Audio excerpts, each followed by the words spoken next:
Welcome to our channel Museo Vision. जैसा कि हमने पिछले वीडियो में जो है आईकॉम को डिस्कस किया था, उसके बाद सेकंड पार्ट में Icom international committee, standing committee, regional alliance को डिस्कस किया था। और ये लास्ट पार्ट है, इसमें हम आईकॉम की हिस्ट्री डिस्कस करेंगे। और बहुत से लोगों ने कमेंट किया है कि पीडीएफ प्रोवाइड करें, तो हम अभी पीडीएफ अभी नहीं प्रोवाइड करेंगे। जब वक्त आएगा तो हम पीडीएफ भी प्रोवाइड कर देंगे। Let's discuss about ICOM history. ICOM, as we know that ICOM was founded in 1946 और जो 1946 में जब ये फाउंडेशन हुआ आईकॉम का, तो पहली जो मीटिंग हुई वो पेरिस में हुई 1946 में ही। और जो दूसरी मीटिंग या जो पहली जनरल असेंबली जो हुई वो मैक्सिको में हुई।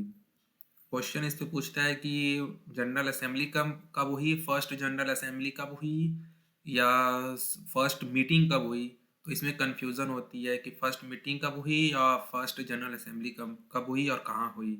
तो फर्स्ट जनरल असेंबली जो हुई वो मैक्सिको में हुई 1947 में हुई, और जो फर्स्ट मीटिंग जो हुई वो आपकी पेरिस में हुई। फिर 1947 से लेकर के 1968 तक आईकॉम की पहली 7 जनरल कॉन्फ्रेंसेस हुई। जो पहली जनरल असेंबली थी वो 1947 में हुई, और जो पहली जनरल कॉन्फ्रेंस जो हुई वो 1948 में हुई। इसमें भी कंफ्यूजन होता है। क्वेश्चन पूछता है कि फर्स्ट जनरल असेंबली या फर्स्ट जनरल कॉन्फ्रेंस कब हुई। तो फर्स्ट जनरल असेंबली जो हुई वो आपकी 1947 में हुई, और फर्स्ट जनरल कॉन्फ्रेंस जो हुई वो आपकी 1948 में हुई।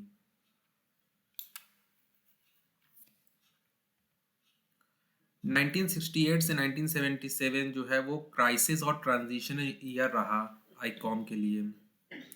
1977 से 1989 तक आईकॉम इंटरनेशनली हुआ।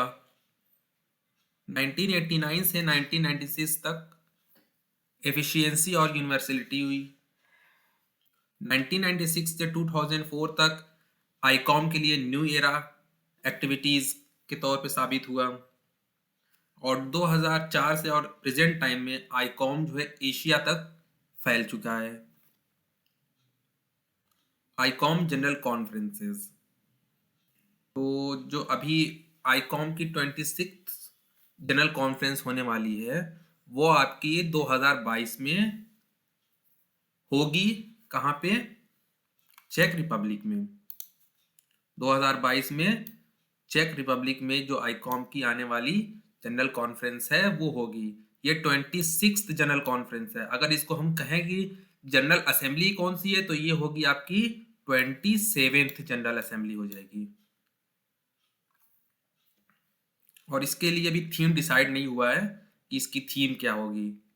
जो आईकॉम की अभी रिसेंटली कॉन्फ्रेंस हुई जनरल कॉन्फ्रेंस वो आपकी क्योटो जापान में हुई थी, और इसकी जो थीम थी museum as a cultural hub.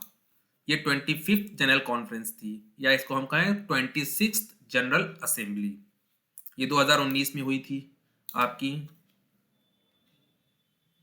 जो 20th जनरल कॉन्फ्रेंस थी, मैंने 20th जनरल कॉन्फ्रेंस इसलिए यहाँ पे सिलेक्ट किया क्योंकि यहाँ पर जो है आपकी जो इस कॉन्फ्रेंस की जो थीम थी वो थी म्यूजियम एंड इंटेंजिबल हेरिटेज।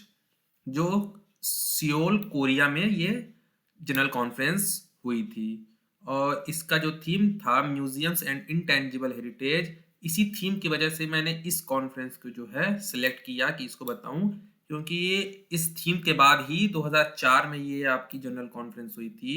फिर 2007 में आपकी जो है नई डेफिनेशन आई थी जिसमें टेंजिबल और इनटेंजिबल हेरिटेज को म्यूजियम डेफिनेशन में इंक्लूड किया गया था। जो first general by annual conference थी वो आपकी 1948 में हुई थी पेरिस में, और जो फर्स्ट जनरल असेंबली थी वो आपकी 1947 में हुई थी मैक्सिको में। ये जनरल असेंबली फर्स्ट थी, और ये जनरल बाई एनुअल कॉन्फ्रेंस अब जो होती है वो ट्राई एनुअल कॉन्फ्रेंस होती है, यानी 2004 में हुई, फिर 2007 में हुई, फिर 2019 10 में हुई, फिर 13 में, 16 में, 19 में, अब 22 में होगी। तो अब ट्राई एनुअल हो रही है। जो पहली हुई थी वो आपकी जो है बाई एनुअल हुई थी, 1948 में हुई थी फर्स्ट बाई एनुअल कॉन्फ्रेंस, फिर 1950 में हुई थी, और जो पहली जनरल असेंबली थी वो 1947 में हुई थी। तो अगर इसको जनरल कॉन्फ्रेंस, जनरल बाईएनुअल कॉन्फ्रेंस, अगर इसको हम जनरल असेंबली कहें तो ये आपकी हो जाएगी, सेकेंड जनरल असेंबली। ये आपकी है सेकेंड जनरल असेंबली, वो आपकी 1948 में हुई थी, और कहाँ पे हुई थी? पेरिस में हुई थी।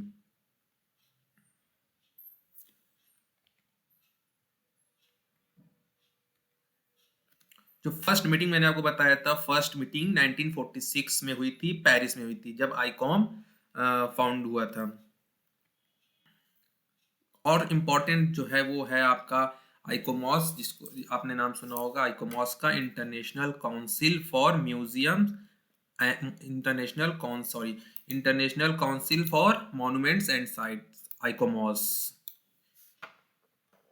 इक्रोम, इसका भी आपने नाम सुना होगा, इक्रोम का international centre for study of preservation and restoration of cultural property.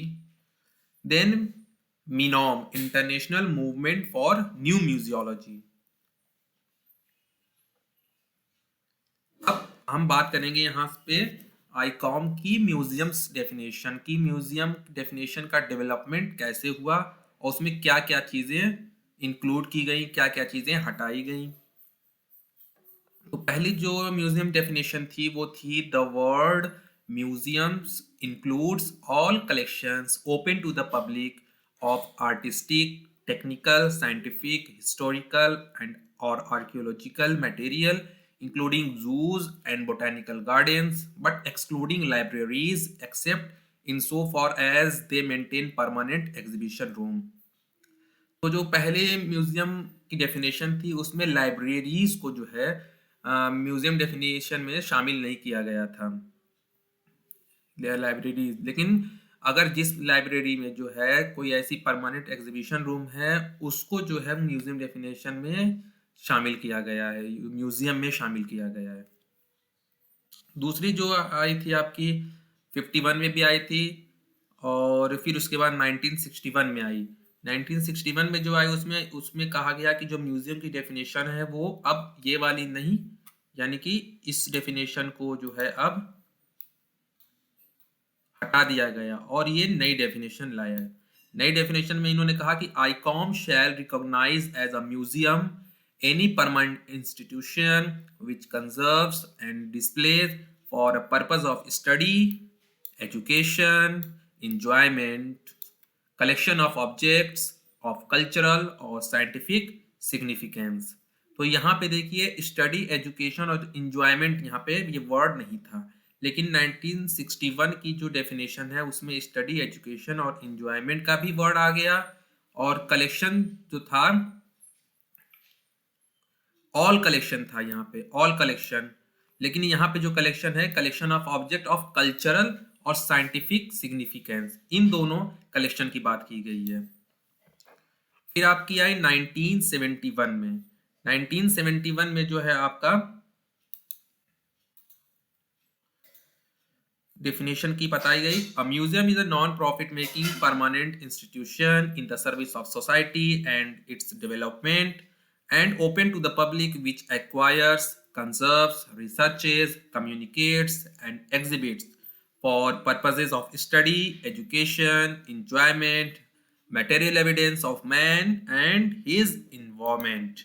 यानी कि यहाँ पे आपको दो चीज शामिल की गई है, एक आपका material evidence of man, and his involvement. और क्या बताया गया है कि ये एक म्यूजियम जो है वो नॉन प्रॉफिट मेकिंग है। यहाँ पे अभी तक नॉन प्रॉफिट का कोई वो नहीं था, और एक परमानेंट इंस्टीट्यूशन है, ये भी ऐड किया गया। और उसके बाद क्या कहा गया कि म्यूजियम जो है वो ओपन टू द पब्लिक है, सबके लिए है। ये भी बताया गया है यहाँ पे सोसाइटी और उसके डेवलपमेंट के लिए है म्यूजियम। और क्या बताया गया है, म्यूजियम का क्या काम है, ये ऑब्जेक्ट्स को एक्वायर करता है, उसका कंजर्वेशन करता है, उसके बारे में रिसर्च करता है, और उसको कम्युनिकेट करता है, लोगों को उसके बारे में बताता है, फिर उसको एग्जीबिशन या उसका डिस्प्ले करता है। किस पर्पस के लिए? For the purpose of study, education and enjoyment. वो कौन सी चीजें होनी चाहिए? वो होनी चाहिए मटेरियल एविडेंस। किसका material evidence? Man and his involvement का। फिर आई आपकी 2007 में डेफिनेशन। 2004 में जो आपकी हुई थी म्यूजियम की कॉन्फ्रेंस, आईकॉम की कॉन्फ्रेंस जो हुई थी 2004 में, उसमें आपका जो थीम थी वो थीम थी आपकी म्यूजियम्स एंड इंटेंजिबल हेरिटेज। तो वहीं पे जब आपका इंटेंजिबल हेरिटेज पे हुआ तो न्यू डेफिनेशन को प्रपोज किया गया, और 2007 में जो कॉन्फ्रेंस हुई उस कॉन्फ्रेंस में एक न्यू डेफिनेशन की जो अभी तक चली आ रही है उस न्यू डेफिनेशन को प्रपोज किया गया और ऑफिशियली अनाउंस किया गया। उसमें यह बताया गया कि museum is a non profit making permanent institution in the service of society, its development open to public, which acquires, conserves, researches, communicates and exhibits the tangible and intangible heritage of humanity। अब यहाँ पे देखिए material evidence of man and his involvement को हटा करके क्या बताया गया कि जो टेंजिबल चीजें हैं या जो इनटेंजिबल चीजें, दोनों चीजों को जो हेरिटेज की हैं, टेंजिबल हेरिटेज या इनटेंजिबल हेरिटेज, ह्यूमैनिटी और उस इन्वायरमेंट की, ह्यूमैनिटी और उसके इन्वायरमेंट की जो टेंजिबल या इनटेंजिबल हेरिटेज चीजें हैं उसको हम क्या करते हैं? एक्वायर करते हैं, कंजर्व करते हैं, रिसर्च करते हैं, कम्युनिकेट्स करते हैं, उसका डिस्प्ले करते हैं। किस पर्पस के लिए? For the purpose of education, study and enjoyment. तो ये डेफिनेशन थी आपकी 2007 की, अभी तक यही चली आ रही है। लेकिन अभी रिसेंटली जो अभी नई डेफिनेशन को प्रपोज किया गया है, लेकिन अभी ऑफिशियली इसको अनाउंस नहीं किया गया है कि ये आपकी अब न्यू डेफिनेशन है। तो वो जो प्रपोज किया गया है डेफिनेशन वो ये है, museums are democratising inclusive and polyphonic spaces for critical dialogue about the past and futures, acknowledging and addressing the conflicts and challenges of the present. They hold artifacts and specimens in trust for society, safeguard diverse memories for future generations, and guarantee equal rights and equal access to heritage for all people. Museums are not for profit, they are participatory and transparent and work in active partnership with and for diverse communities to collect, preserve, research, interpret, exhibit, and enhance understanding of the world, aiming to contribute to human dignity and social justice, global equality and planetary well-being। तो इसमें देखिए बहुत सारी चीजें इसमें add की गई हैं, जैसे कि यहाँ पे इस museum is a non profit में, नॉन प्रॉफिट को यहाँ पे क्या कर दिया गया है, यहाँ पे नॉन प्रॉफिट की जगह इसमें कहा गया है कि museum are not for profit, word को चेंज कर दिया गया। अब यहाँ पे कहा गया कि परमानेंट इंस्टीट्यूशन है in the service of society and its development, लेकिन यहाँ पे क्या कहा गया, ये क्या है, म्यूजियम क्या है? About the past and the futures. और क्या कहा गया है? दे होल्ड आर्टिफैक्ट, म्यूजियम क्या करता है? आर्टिफैक्ट होल्ड करता है या स्पेसिमेन। जो नेचुरल हिस्ट्री म्यूजियम्स हैं उसमें स्पेसिमेन होते हैं, जो historical art art art museum है, जो हिस्टोरिकल यानी कि आर्ट आर्किटेक्ट आर्कियोलॉजिकल म्यूजियम है, या फिर जो है आर्ट हिस्ट्री म्यूजियम है, उसमें जो आर्टिफैक्ट होते हैं।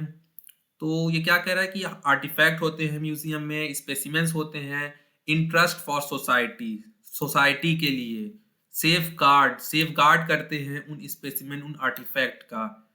क्या, कौन सी सेफ गार्ड करते हैं? उनकी मेमोरीज, जो मेमोरीज अभी तक आर्टिफैक्ट के रूप में है, उन मेमोरीज को जो है हम सेफ गार्ड करते हैं। किस लिए? फॉर फ्यूचर जनरेशंस, यानी जो आने वाली जनरेशंस हैं उनके लिए हम उस आर्टिफैक्ट, उस स्पेसिमेंस का हम सेफ गार्ड करते हैं। एंड गारंटी इक्वल राइट, और सभी को हम इक्वली राइट देते हैं, किसी में हम भेदभाव नहीं करते।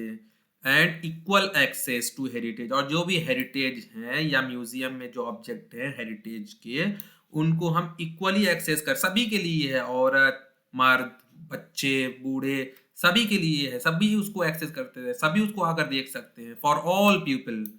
ठीक है, दे आर पार्टिसिपेटरी, आप उसमें पार्टिसिपेट करिए, वो ट्रांसपेरेंट है, इसमें हम कोई चीज छिपाते नहीं है। And work in active partnership, और हम म्यूजियम जो है वो क्या करता है? वर्क करता है किसी के पार्टनरशिप में, with for diverse communities, communities के लिए।